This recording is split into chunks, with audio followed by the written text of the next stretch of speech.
Irmãos, eu queria falar sobre o seguinte tema: indício de traição espiritual.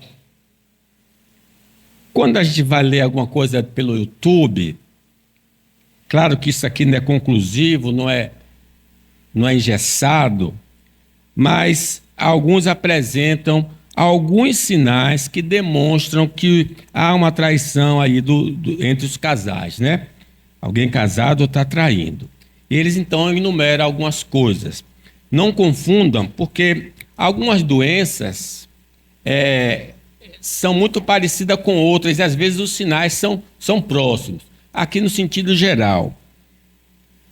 Primeiro, mudança na comunicação entre o casal. Aumento do interesse pela aparência. Mais tempo passando fora de casa. Mudanças de atitude. Mentindo. Evitando. Indiferença. Mudança na sua vida sexual. Dramas com dinheiro. E mudança no uso da tecnologia. Então, pode ser, examinando, vai perceber que tem indícios ali que há uma infidelidade conjugal. Mas o texto, que observe, como eu falei, no texto sagrado, o editor botou advertência contra a infidelidade. Então eu vou, partindo desse texto, chamar a atenção nossa, porque cada um aqui, ou a maioria aqui, casou-se com Deus.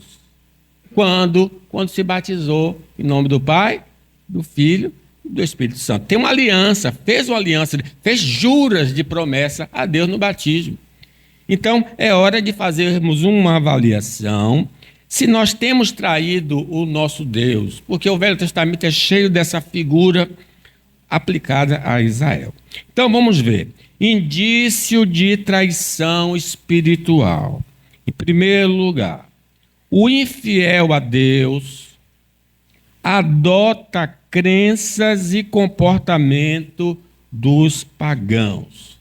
Quem está traindo o Senhor não só diz que segue ao Senhor, mas também segue o mundo.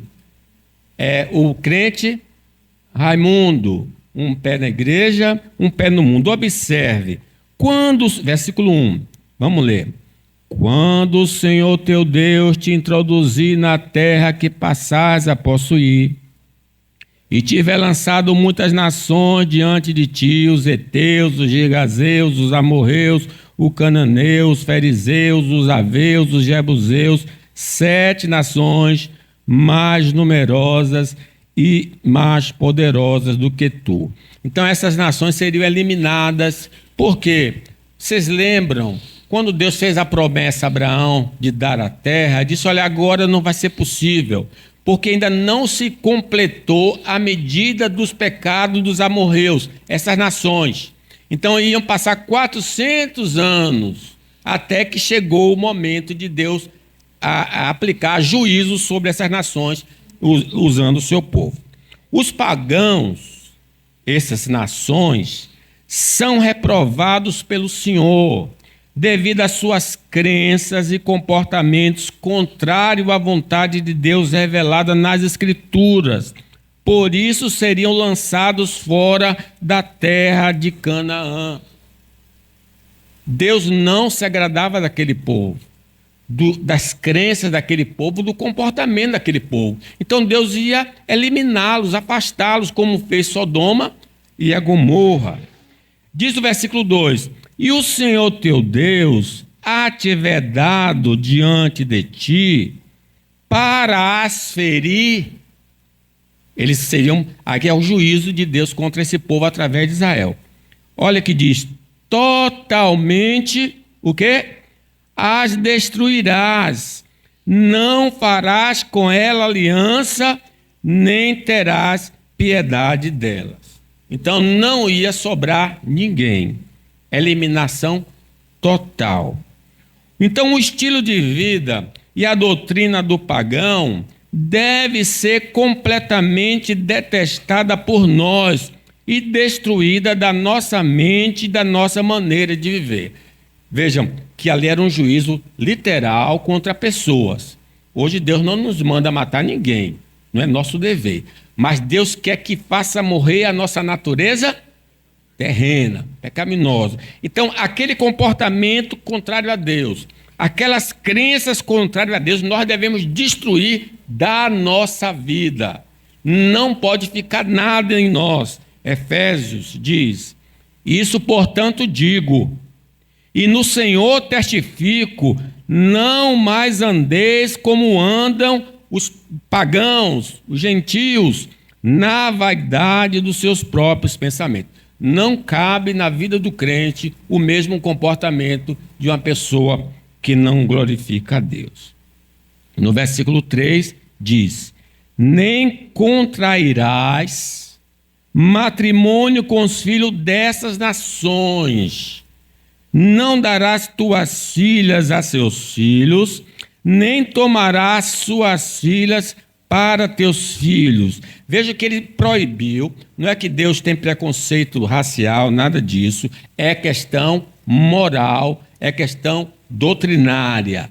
Se você lembrar, Neemias tem esse casamento que compromete a linhagem santa. O próprio Salomão casou-se com mulheres estrangeiras e influenciou a vida dele por caminho mau. Então Deus está proibindo. O servo de Deus não deve se unir em matrimônio com pessoas que sabidamente ofendem ao Senhor pela sua maneira de pensar e agir, pois é uma desobediência expressa da vontade de Deus. Irmãos, muitas pessoas querem argumentar o seguinte: eu casei com uma pessoa que era descrente, com o tempo ela se converteu, se tornou servo do Senhor. Maravilha, é uma graça que a pessoa conseguiu.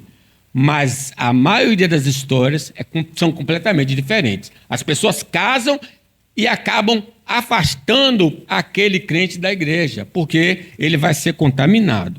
Então, diz a palavra aos que ainda não casaram: não vos ponha em julgo desigual com os incrédulos. É julgo desigual.